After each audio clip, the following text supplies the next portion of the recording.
My name is Krishna Kulkarni. I'm a child psychologist. I specialize in parenting and play in the early years. And I feel a little bit out of my depth because my work doesn't seem as cerebral and technical as some of the work I've been seeing here so far, which has been amazing. But I'm also going to give myself the license to say that's what art is about.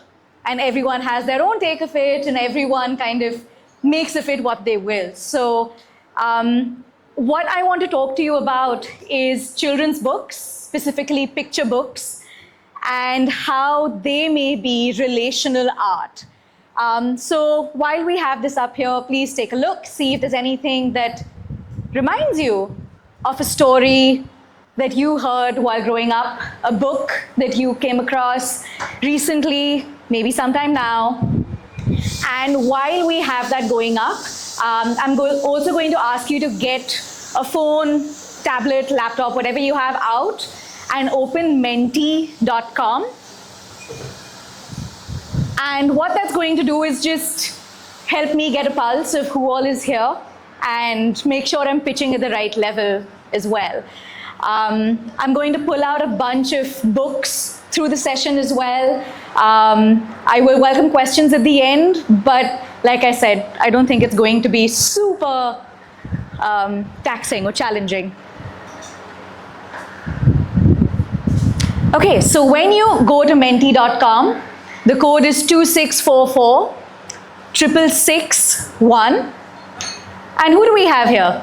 You have an adult in training, you're figuring it out, you're maybe a student, you're between things, maybe you're a full-grown adult and still figuring it out, which is fine. Do you have children? Are you a teacher? Do you work with children in some capacity or the other? You're figuring it out. I love that. And keen to get this started. Yes, 100%, we're going to do that. But it's really interesting to see the mix of people that we have here today. For those of you who are still trying to get onto the Menti, there's a link with the code on the very top, so you can access it from there. And what I'd like you to do next is I want you to try and think of a story. What is the earliest book you remember as a child?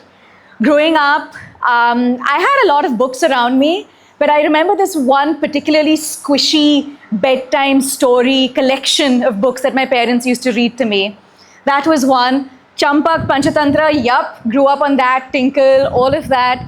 Akbar Birbal, Thakumar Julie, The Kite Runner, wow, a young prodigy somewhere there. Thumbelina, Grandma Tell Me a Story, ACK, not sure what that. Amar Chitrakatha, of course. Enid Blyton. Right, and I'm glad because a lot of these are titles that are familiar to me as well, and they're fantastic books. But since coming into this realm of early childhood play development, folks, the kind of books that are out there are incredible. The kind of content, material, creations that exist for kids are simply fantastic.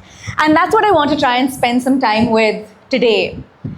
And one day I will get my cursor to do what I want. There we go. Okay.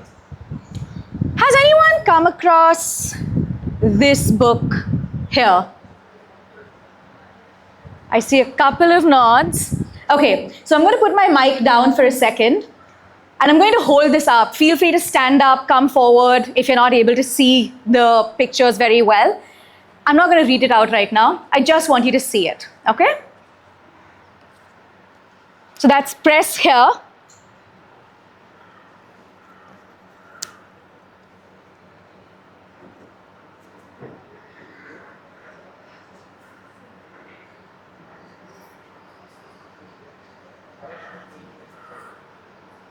Lots of colorful dots, very cute. No idea what's going on.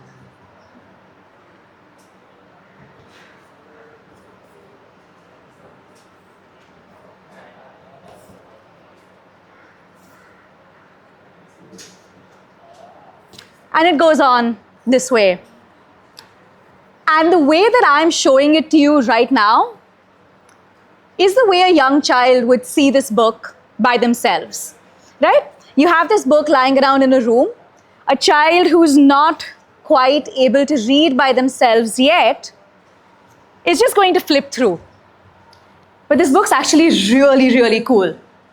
And what I'm going to do is, if you focus on the text, which for a young child means if they have an adult sitting with them who can guide them through the books, this is what they are going to see.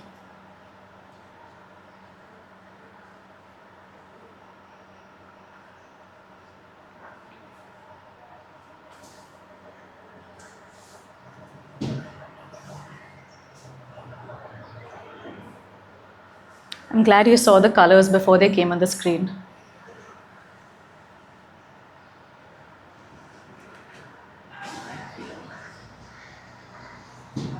And so, the minute there is someone there to guide you through it a little bit, this entire experience becomes so much more interesting.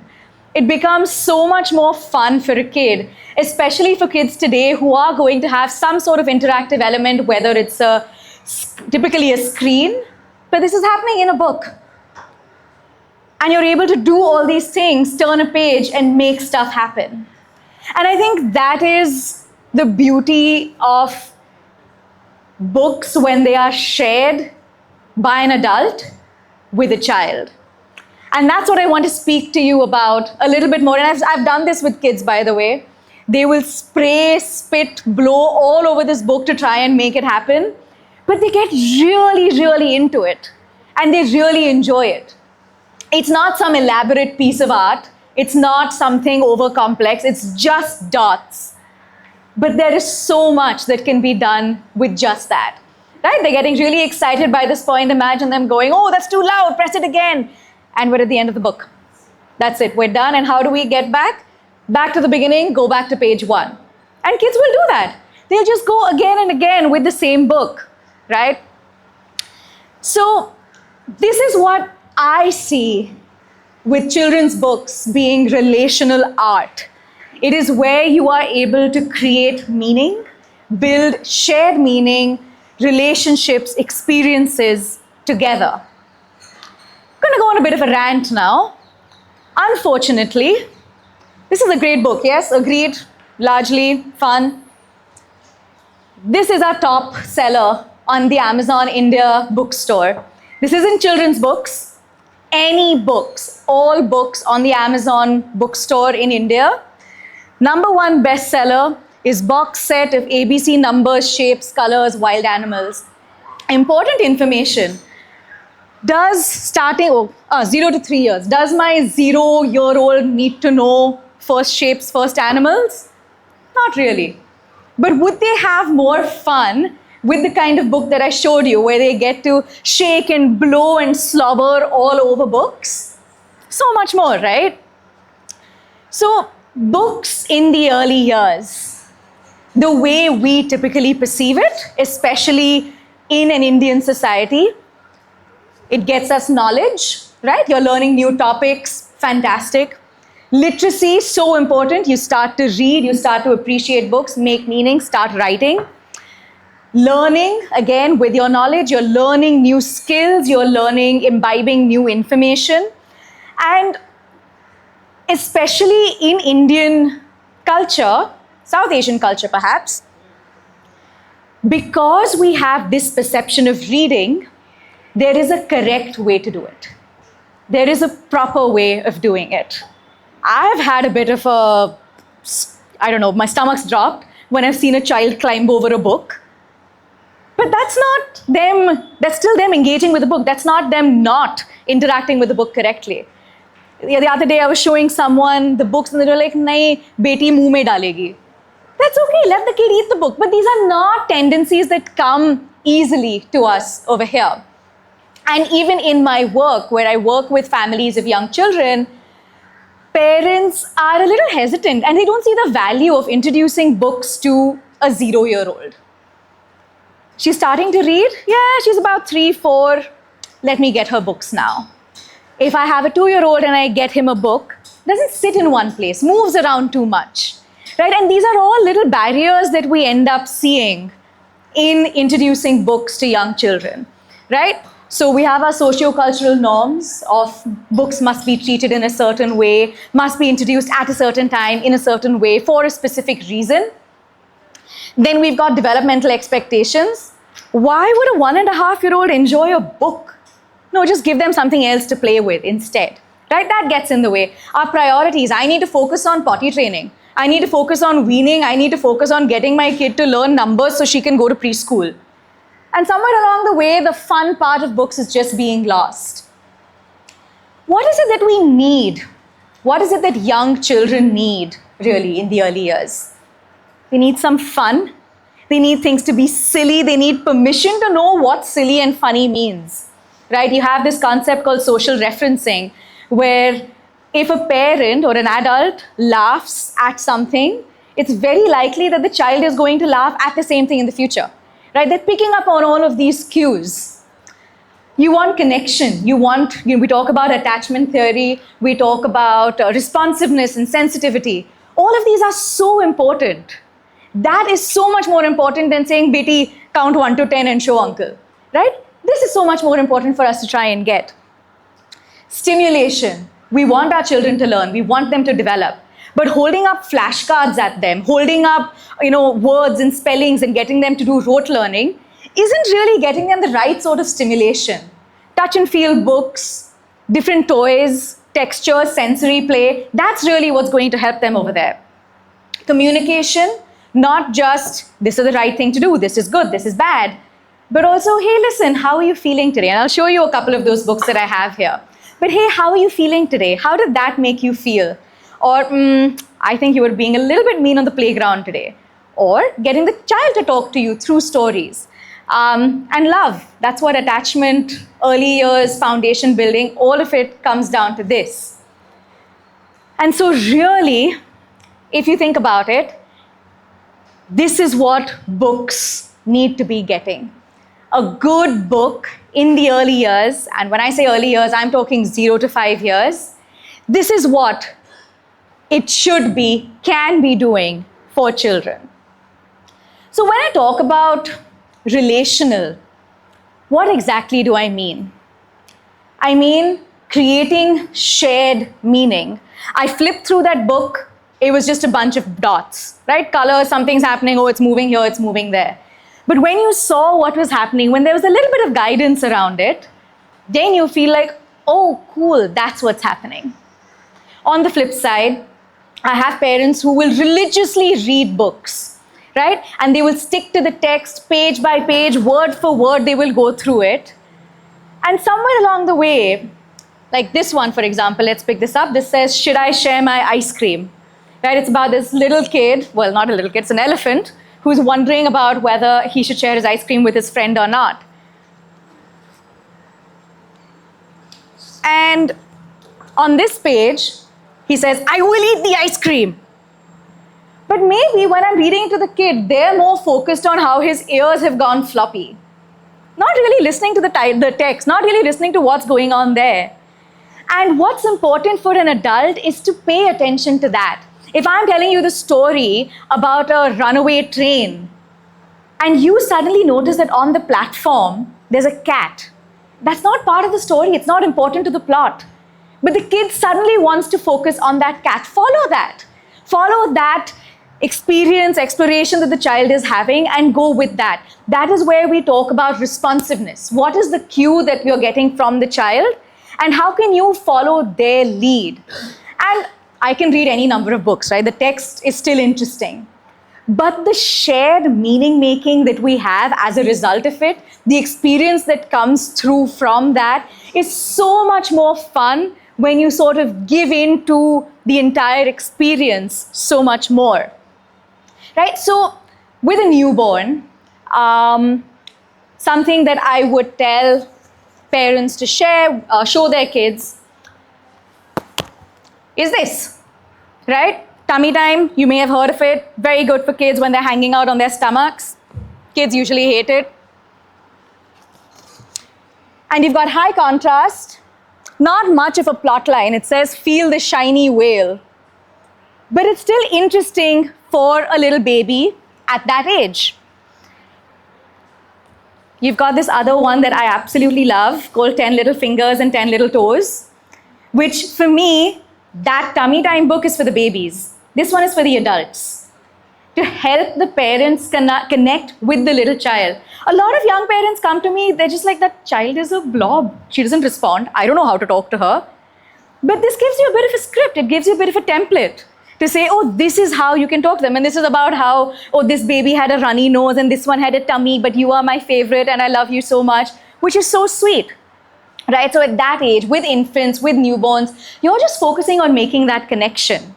And what I'm going to do is give you a running theme with this fellow here, which most of you would recognize, The Very Hungry Caterpillar. And this is a book that works great with all ages, right? Because with a newborn, it's still got high contrast. It's still got interesting colors. It's got funny shapes and pages that I can feel. And that's all that matters to me as an infant. And then I come to toddlers. With toddlers, I can start talking about the different fruit. I can start naming things. I can start tickling them, pretending that it's a caterpillar. I can introduce them to this other fantastic book called The Rabbit Listened, which, again, these books are here. If anyone wants to come take a look later, please feel free. This, I think, is a book that anyone that deals with children should read.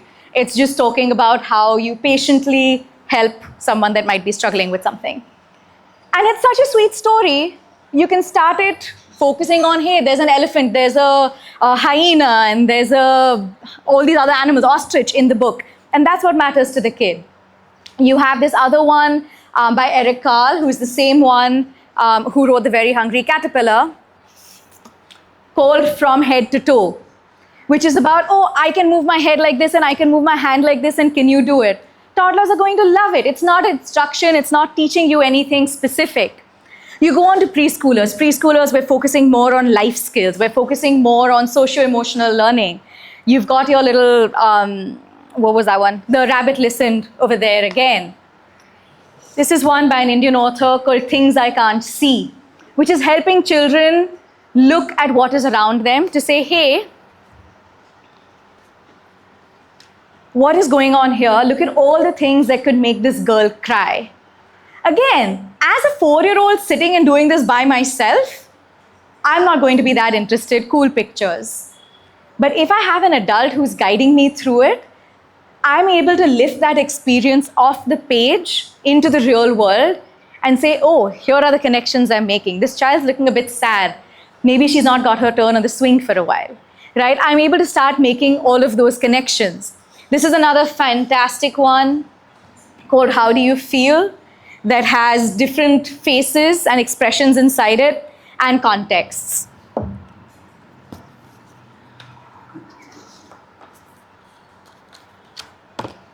So I've got all these little faces here that say worried and happy and scared and shy. And how would Miguel feel if he's trying to go down the slide? Daisy will be singing on stage next. How do you think she feels? So all of these things, there are books that are such fantastic tools that aren't really going to work as beautifully if children are left to do this by themselves. And so for me, relational is one, how are you establishing your shared relationship with the other person in the interaction? How are you making sense of the world around you? And most importantly, just how are you getting to know each other? How are you as a parent learning that, oh, this is what makes my child laugh? How do you as a child know, oh, this is my parent's boundary, right? So these are all really interesting things. And so coming here, I think over here for me, art is not just the book. I think the books by themselves are works of art. But for me, the relational piece is what's more important, is what is the interaction that comes out as a result of that book, as a result of that platform.